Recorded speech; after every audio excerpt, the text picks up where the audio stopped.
the top 10 of the World Cup rankings. Don't forget the likes of Jakub Fak, who's lightning quick, and Morovec, who produced the fastest time in the pursuit. They're all capable of winning this one because, as we mentioned in the women's, the shooting penalty, or the penalty for a missed target, is that much less than it is in any other race, so you can afford to go for it.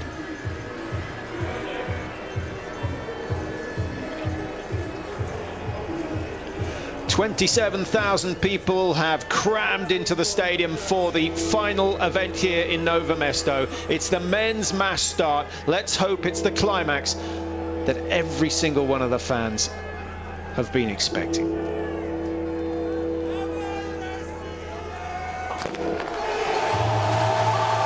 Well, there they go. 3 rows of athletes, the favoured ones in the front. The top seeds get out first.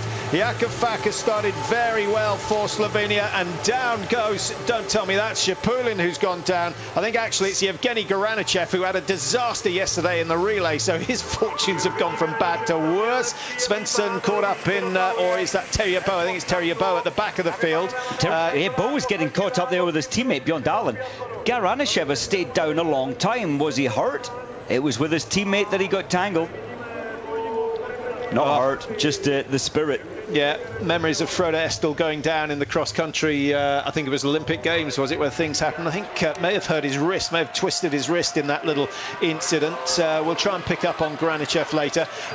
No surprise to see Svendsen out front, wearing bib number 1, leading the way, looking for gold number 5 today. He won, or played a part in the mixed relay. He won the sprint, he won the pursuit, he missed the individual, decided not to race in the individual, and that could be a factor today. But he did race in the relay and took Norway to gold on the last leg.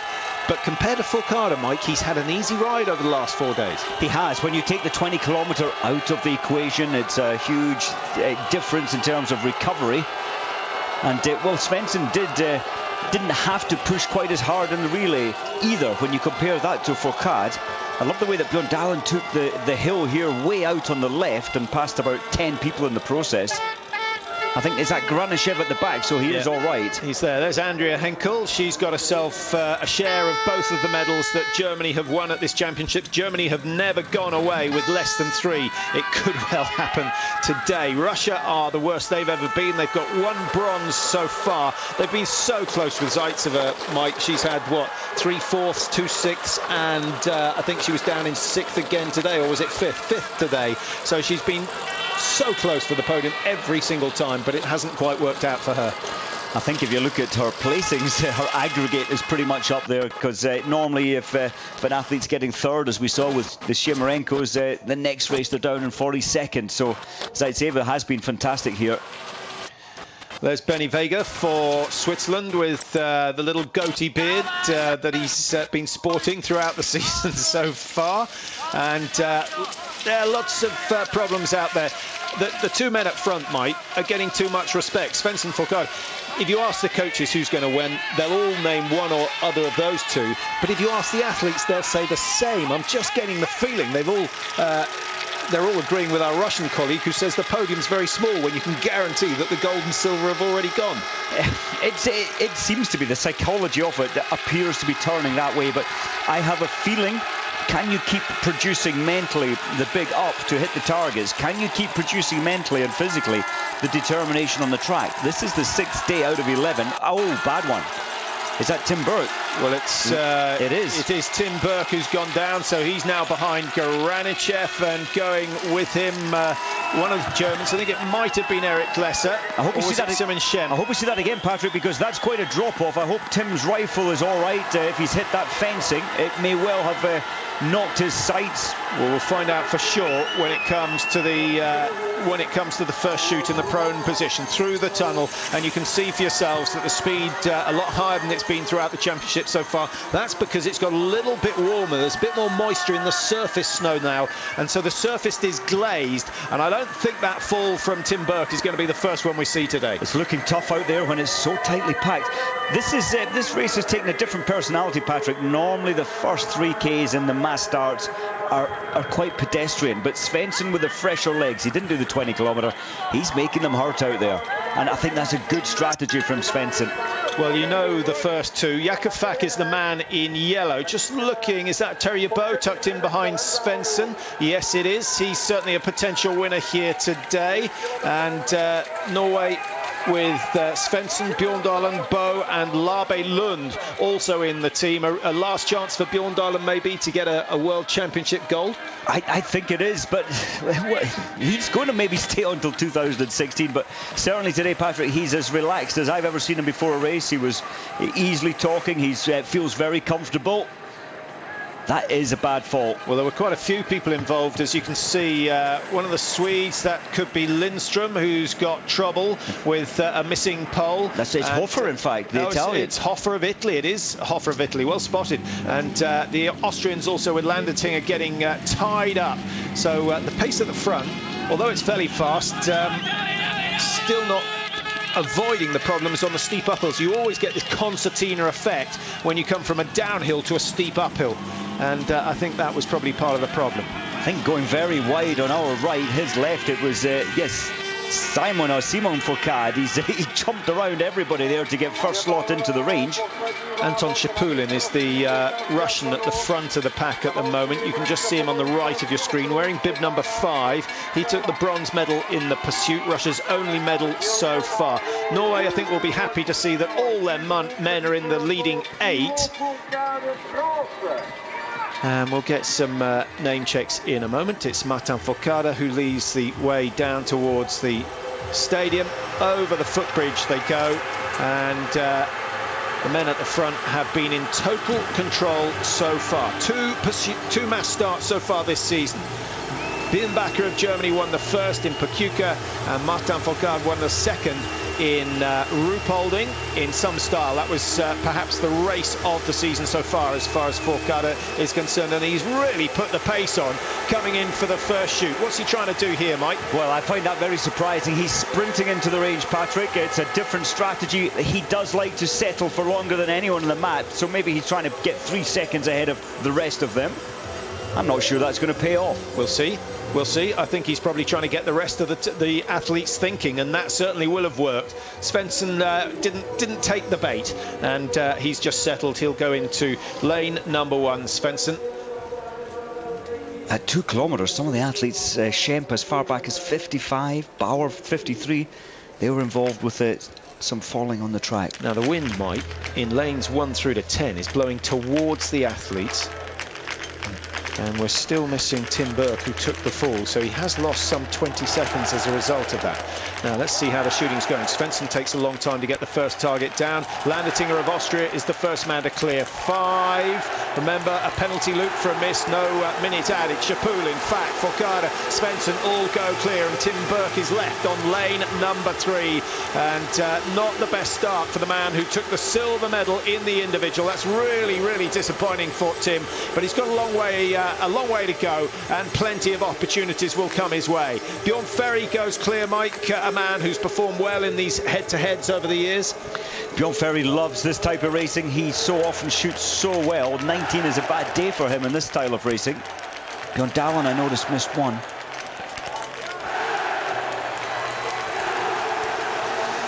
Good grouping essentially from Svendsen. That last one a little low right, but he'll get some tips. The Norwegians have a lot of coaches out on the course, so he'll be shown exactly where his shot. Welcome back to Nova Mesto. There is a group out front in the men's mass start, and just looking to see exactly how many men. 14 in that group, with Ole Einar Bjørndalen trying to close the gap between the second group and the leaders. Shooting results, Mike, those first 14 all going clear. Bjørndalen 1 miss. Arndt Pfeiffer went clear, but he's still dropped 22 seconds, so I suspect he might have been involved in that tangle up on the first lap. That tangle has caught, or the falls have certainly cost the athletes involved. They've cost them an awful lot. Lucas Hofer, who we saw without a ski pole, he's going to miss 3 targets. His rifle maybe taking an impact, and sadly for Tim Burke, he's missed 2. He's normally so much better for that at a 92% hit rate, so I just wonder if his rifle on that impact again has been affected. Yeah, and Hofer, who's been shooting pretty well, he's got a 90% hit rate rate so far here in Novo Mesto. That's the worst shoot he's had, with 3 misses. Other big names: Malishko with 1 miss, Garanichev with 1 miss. Lindstrom, 21st position, 1 miss. Bernbacher as well. We thought he would, I certainly thought he'd go clear. Moravitz has gone clear. He's 11th at the moment. So many of the big names are still there. It's Jakob Fak leading, the individual world champion from last year in Ruhpolding. Is he going to be able to add another title to his name? Of course, he's lost that individual title, but he'll be happy if he goes away with 1 medal, certainly. These corners are tricky. You've got to have your wits about you. You have to be very, very ready to react should anything happen in front of you. And it is risky, right on the skis of another athlete, and on the S-bends especially. Norway with Labelund and Svendsen, and of course Terje Boe up there as well. It'd be nice to see Terje Boe come through, Mike. The chances of that happening, I know the Norwegians, they're delighted that they've done so well. We've had we've had 10 events. They've won 8 gold medals. It's an unprecedented haul of gold, but even the Norwegian coach is saying, we want to win gold, but we want someone else to win it. It's interesting, isn't it? It's kind of it's not lopsided. They're delighted, and of course Svendsen and Tora Berger are delighted for the team as well. But I think that the Norwegian staff would like Bjørndalen or Bø, Labelund to get on the podium as well, share the medal load. Well, I think for the Norwegians it would be a great story if Bjørndalen came through to win a gold at 39. But for the Norwegians, I think it's more important that some of the youngsters, the Labelunds and the Terje Boes, come through and claim titles. Boe has done it, of course, in Hjanti Manziski, was on very good form. Labelund, it would do him a power of good to get on the podium today. He has had a wonderful season, Labelund, and in a sense lucky to be brought in for the 20 kilometre where he finished 7th. And he shot 0.002, so he's got that stability. This is not quite the way normally the World Championships, the mass start unfolds. It's still pushing hard, it's still pushing fast at the front. From 14 in that leading group, we have someone moving up on the outside. Mike, is that Svendsen making a move again? There's Labelund in the middle of your picture. It is Svendsen on the left-hand side of your screen, wanting to get right in behind Martin Fourcade. He doesn't want to let him out of his sight. Be interesting to see what Fourcade does on the entry to the range this time. His last effort did not put off Svendsen in any way, shape or form. Just looking for the first of the Germans. Well, certainly from after the shooting, of course, it was Arndt Pfeiffer, but 22 seconds down. We'll just try and get an update on that. Pfeiffer, Bernbacher and Schemp, the first of the Germans, in 14th and 15th position. Sorry, Pfeiffer in 12th, 17 seconds off. That's good. Well, the bad news for the Russians is that Garanichev and Malishko missed early on, but the good news is that Anton Shapulin went clean on that first shoot, so he was expected to be their best performer. He's still there with a very, very good chance of adding to the bronze medal that he took in the pursuit. Russia's only medal from these championships. Tikhonov, former superstar in terms of biathlon in its very early days, will not be happy with the way things have gone for Russia so far. Now Fourcade again breaks clear from the pack as he comes in for shoot number 2, again in the prone position. The wind this time looks to be blowing left to right, so there are changes. They'll need to be very, very aware of that. Moravitz, hands on the knees, just getting some recovery. We've never seen a strategy like that, Patrick, where you sprint into the range, but, well, Fourcade knows best. I think you're absolutely right. It's buying him a few seconds of preparation time, which seems to have paid off in all the events so far in these championships. He just likes that little extra settling time. Just looking for Svendsen's target. Svendsen made a move early. Fourcade, he broke the position far too early. Shapulin's gone clear, so has Boe, and Labelund is clear, and now the tactics must change for the world number 1, who is on the chase. And time again we've seen here in Novo Mesto that chasing is brutally hard. Bjørndalen with a miss again. Beatrix, Lindström have gone clear. Good for Lindström of Sweden after that little tangle on the first lap. He seems to have settled into the race. Just looking for Svendsen, Mike. Svendsen, he's just out. Of course, he missed one there. He's only 23 behind, but he's 19th position. 23 behind with one miss, and Martin Fourcade 19 behind with one miss. So the two big men are still neck and neck. Bjorn Dahlen 33 behind. A bit more work to do now on this third lap, and this is where it's going to start to hurt. Look at the breathing on Moravec. He's gasping for air. A couple of big breaths. It was the first shot, then just one big breaths in between each shot.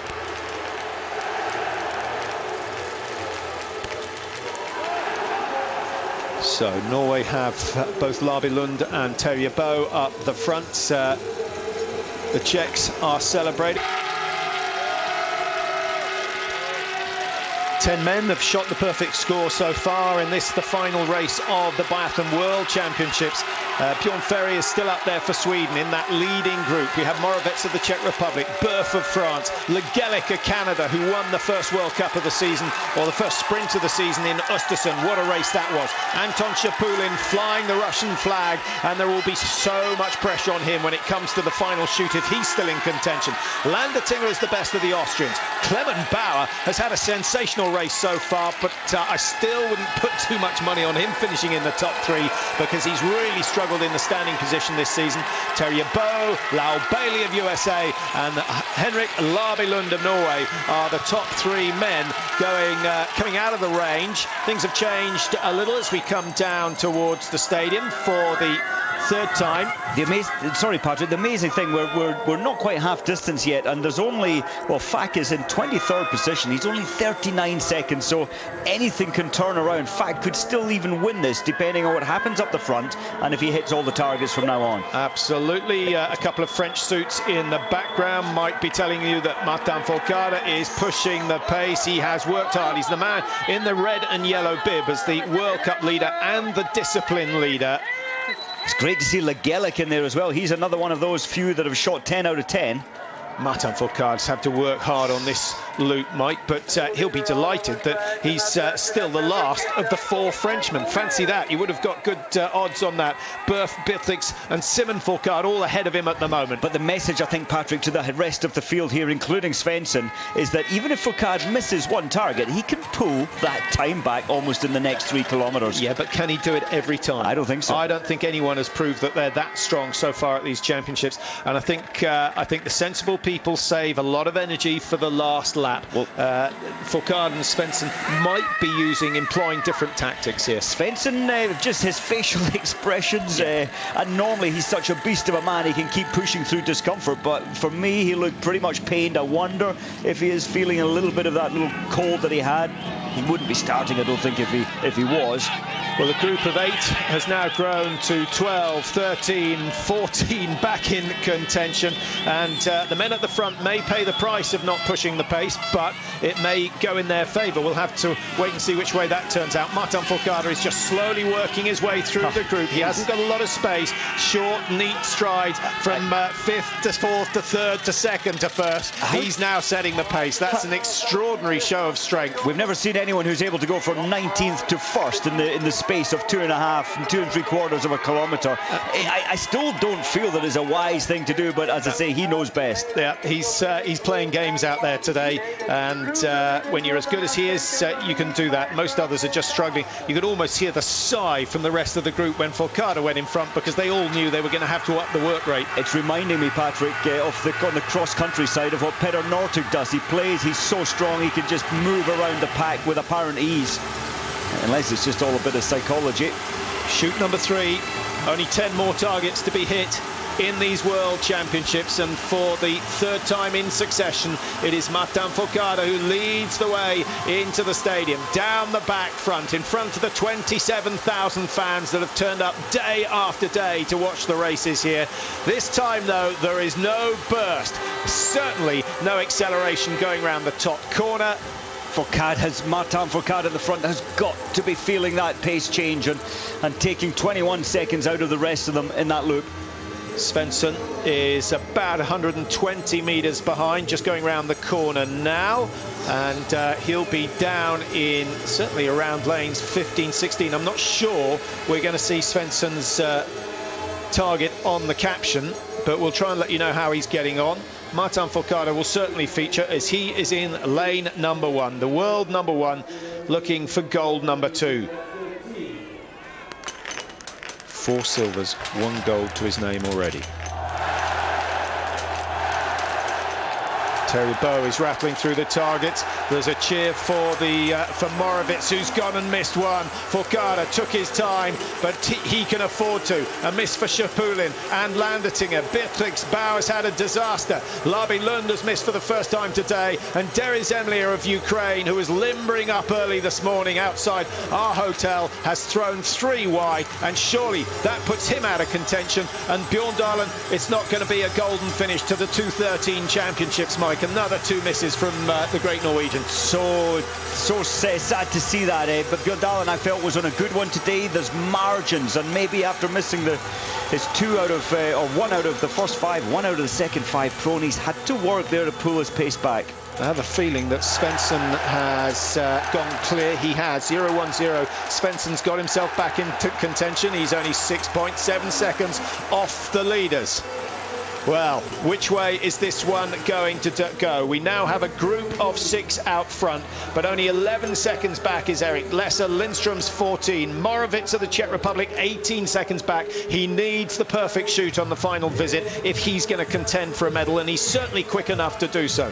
Well, there you see the top 10. Terje Bow back in front as he was at the start of the last lap.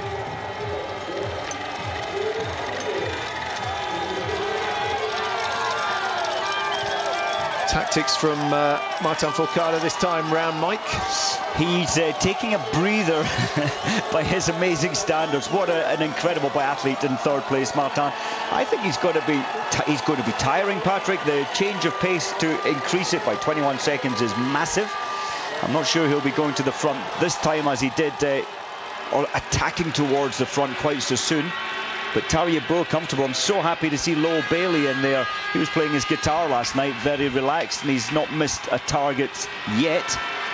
The men who've gone clear: Terje Bow, 15 out of 15. Lowell Bailey, 15 out of 15. And Bjorn Ferry, 15 out of 15. Well done to them, but they still haven't managed to shake off the strength of Fourcade and the determination of Björn Bakker, who would love to claim Germany's 3rd medal. He did, of course, win the mass start in Pachuca earlier on in the season, just before the Christmas break, finishing ahead of Fack and Burke and Svendsen in 4th place on that occasion.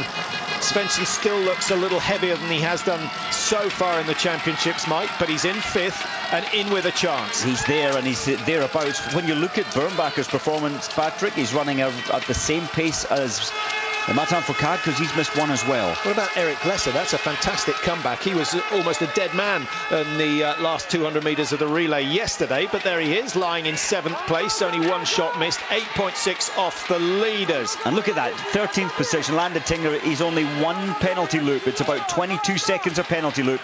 So even Landertinger could win this one right now. Malishko is going to have to rely on the top 13 missing, I think, Legelik of Canada. It's still a very good run from Legelik, but as far as the North Americans go, it is Lowell Bailey of USA who has the best position. He's right up there in 3rd position, having a very good run. Tim Burke, Mike, has got Andrew Henkel supporting him on the sidelines, but I don't think it's going to be medal number 2 for Tim Burke. Just trying to find where Tim, he had such bad luck with that fall and maybe damaging his rifle. Yeah, he missed 5 prone in all, so 50% of the prone targets missed, and I suspect he's withdrawn, and if he's damaged the sights, he might as well. Do you think that's fair enough? I think so. You can pick up your team spare weapon, of course, but in that process you're losing 45 seconds to a minute, and therefore you're completely out of the race, and that would be a great pity for Tim. Erik Lesser trying to hang on to this leading group of 6, but Lowell Bailey must be getting excited, and Bjorn Ferry still looks very composed at the back of the group. He's not panicking. Look at the skis of Lowell Bailey, though. We've talked to the Wax men yesterday. They do 30 kilometres of testing on their skis, and Lowell Bailey skis, for me, looking like they're running the best in this lead group. Well, it's very slim margins, but it's always nice to have a quick pair on your feet. Gives you a boost, means you can stop work a little earlier at the top of the hill, and it means you start work a little bit later at the start of the next uphill. Martin Fourcade, he won't be on a bad pair, though. Rossignol, certainly Rossignol's number 1. Oh, absolutely. They look after him. He looks after them. 26:51 on the clock. That's irrelevant. What is relevant, the margins between. Eric Lesser, he could do with getting into that leading group. Here come the chasers, and for the Czech Republic, Ondřej Moravec, 28-year-old. It would be a sensation if he got himself on the podium, and it wouldn't be the first time, Mike, that all the leaders, all the men in the leading group make a mistake on the final shoot. That has happened so many times. And the fight has been going now for over half an hour. Well, 26 minutes actually, coming up for half an hour. The race is building, the fatigue is building. The last shoot we've seen so many times at these championships is where things change so much.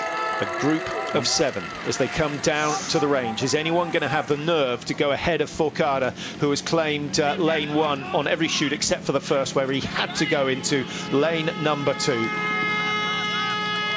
Where's Svendsen? Well, Svendsen can't be far away. In fact, of course, Svensen's in the lead group. He's third in the right-hand column. And who's he behind? He's behind Forcada, keeping a very close eye on the Frenchman. In fact, is that Terje Bow behind him, with Svendsen on the right-hand side? That's right, Svendsen behind Bernbacher. Often it's interesting, isn't it, Mike, how often men from the same country, the same team, ski with a similar style. Once Poiret had established himself as the world's best, everyone else in the French team started to ski like him. And I think the same's been in the Norwegian team. It absolutely is. They shade each other quite closely technically, and maybe led from Bjørndalen over his amazing 19-20 years at the top. Andrea Henkel and I think that was Miriam Gustner on their way back down towards the stadium to see what happens on shoot number 4. This is it, the final shoot of the World Championships. 1 gold still remaining. Germany desperate to take a gold. They have a chance with Eric Lesser. The Fourcade brothers in there together, in the front 7. Simon doing so well today. He left the range 19 seconds behind. Well, he's actually closed that to about 10. He's not quite touching the front group. And suddenly Martin Fourcade has made another break going around the corner. It's an extraordinary tactic that we've not seen in the mass starts before. And the Norwegians are trying to keep pace, but I think they'll just let him go at the moment. A 3-4 second lead could be all that Fourcade needs going into the final lap. 2.5 kilometers before the final 500-meter sprint starts. So Fourcade buys himself 3 seconds there just to spend a little more time settling on the rifle. 5 out of 5 to have a chance. Fourcade is the first to strike after his rush into the firing point. Terje Bow is clean at the moment. Bjørnbacher, maybe that's Germany's chance gone. Lau Bailey has missed 1, 2. Fourcade, he throws the 5th one wide, and Terje Bow has got away. Svendsen's there, Lesser is there, and Bjørn Ferry of Sweden is going to challenge the Norwegians on the final lap. Landertinger with 5, Birklix. What has Landertinger got left? The Austrians have won this race before. In fact, Landertinger won it in Pyeongchang in 2009. If there was a repeat of that, that really would be a surprise. But he's going to have to outski 3 Norwegians to achieve that. Bow is there, Svendsen is there. Svendsen just having a look behind him there. Where is Fourcade? He's wondering. And, well, he's got himself a little margin at the moment on Fourcade. It's 23 seconds. 23 seconds is enough. 23 seconds will not be caught. Martin Fourcade couldn't catch 15 in the last loop of the mixed relay. Surely he's not going to catch 23. And Svendsen now goes for second. It's Terje Bow who goes for broke. He's certainly got the most energy of that group. And Terje Bow may be reaping the rewards of being a little better rested. Whoa, what a race, what a race. It's still got a way to run. 3 kilometers is hell at this stage in the race. Bjørn Ferry again showing that he can hit 20 out of 20. Bow is the only other one. Everyone, Mike, who's made a break on the first part of the climb here in Nové Město has paid a very heavy price later on. We've seen gains of 7-8 seconds, which are then lost on the next climb. They get to the top of this, they break to the right, and then they drop down through the woods. Here is Terje Bow, the man who was on such good form in Chianti Mansisk. 2 years ago in the World Championships. This is Svensen's racing here for the history books. He's got 4 golds. If he can get a 5th, it would be amazing. But he's second place right now. Moravec, he's only was 7 seconds behind. And Moravec in 6th position. Here comes Martin Fourcade at the moment. He's the 3rd Frenchman in the line. And, of course, he was looking for his 6th medal from his 6th race at these World Championships. Tora Berger achieved that this morning in the women's mass start. That jaw has dropped for Terje Bo. And when it drops, he accelerates. Svendsen now starts to go for the charge. The gap, it's 6.5 seconds. It's still achievable for Svendsen. Schipulin looking strong in 3rd place. Erik Lesser somehow is hanging on, only 7.7 behind, and if he wins this one, Mike, that would more than make up for his disappointment in the relay. It would, and I'll tell you what, Lesser is going through something special. He's digging deeper, but I think the gap to Bo is beginning to close. Svendsen is beginning to pull him back. Well, there won't be Hegle there out on the track shouting him on. They won't be too happy if Terje Bo gets caught by the Russians and Germans, because Svendsen has brought them back together. There's still a margin of 25 metres as they start the downhill. The legs will be packed with lactate and shaking from knee to foot. Schipulin taking that corner tentatively. As you say, the legs are shattered at the moment, and then the highest point in the course now. Last little climb, and now Terje Bo can just bend the hips, fill the lungs with air. He does so early. There's an opportunity for Svendsen to get another couple of metres, and he does exactly that. Good work from Svendsen. I think Svendsen knows he's just the ultimate hunter. I think he knows that he's got his prey in his sights, and that's his teammate, his roommate. But it's not over yet. It's going to be a fantastic finish. There's no doubt about that. Erik Lesser losing some 5-6 metres on the final climb, which means he's now 20-25 metres behind coming down the downhill. The ski speed is going to be absolutely crucial here, Mike. Moravec of the Czech Republic, has he got a chance? He's beginning to fade, Patrick. He's losing another 3 seconds, but Martin Fourcade left the range 23 behind. He's now 30 behind in 10th place. So the race essentially at the moment between these three, but Moravec is starting to make a move and the crowd sense it. He's some 30-40 metres behind. This is the start of the long climb before they descend towards the stadium. It's only 500 metres from the top of this climb. It's absolutely crucial that Moravec gets within 2-3 metres of Schipulin if he wants to get the Czech Republic on the podium, and he's putting in an unbelievable effort at the moment. That's incredible. He's just 3 seconds off Schipulin, 3 seconds off the medal. Lesser went through a bad patch, but he's finding something again. Still, Terje Bo has a little bit of snow to play with. It is not a lot. There is not a lot of space, and Terje Bo looking for his first gold in an individual event in these championships. He, of course, played a major part in Norway's men's relay. It's the big long climb now, Patrick, and Svendsen all the time is closing it inch by inch, millimetre by millimetre.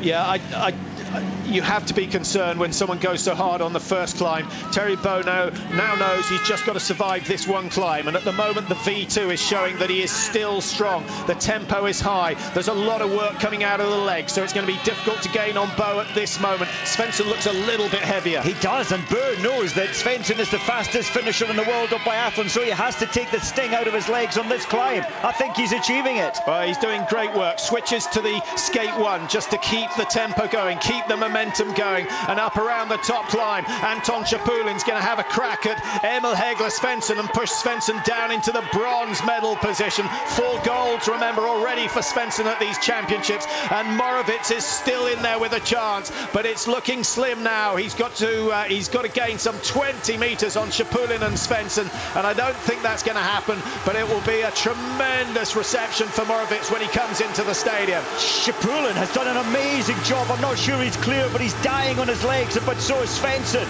20 out of 20 for Terje Bo, and he has only 15 metres to ski to claim his first individual goal at the World Championships. Whoa. And you can see just how much that means to him. He says Norwegian biathlon is not just about Svendsen and Berger. I am one of the greats as well. Well done. Schipulin in second, so Russia get the silver they so desperately wanted to avoid having the worst championships ever. And Svendsen, he makes it 5 medals medals from 5 races, 4 golds, 1 bronze, and Moravec of the Czech Republic only 3 seconds outside getting the hosts their second medal. Well, that's a shame, Mike, in many ways.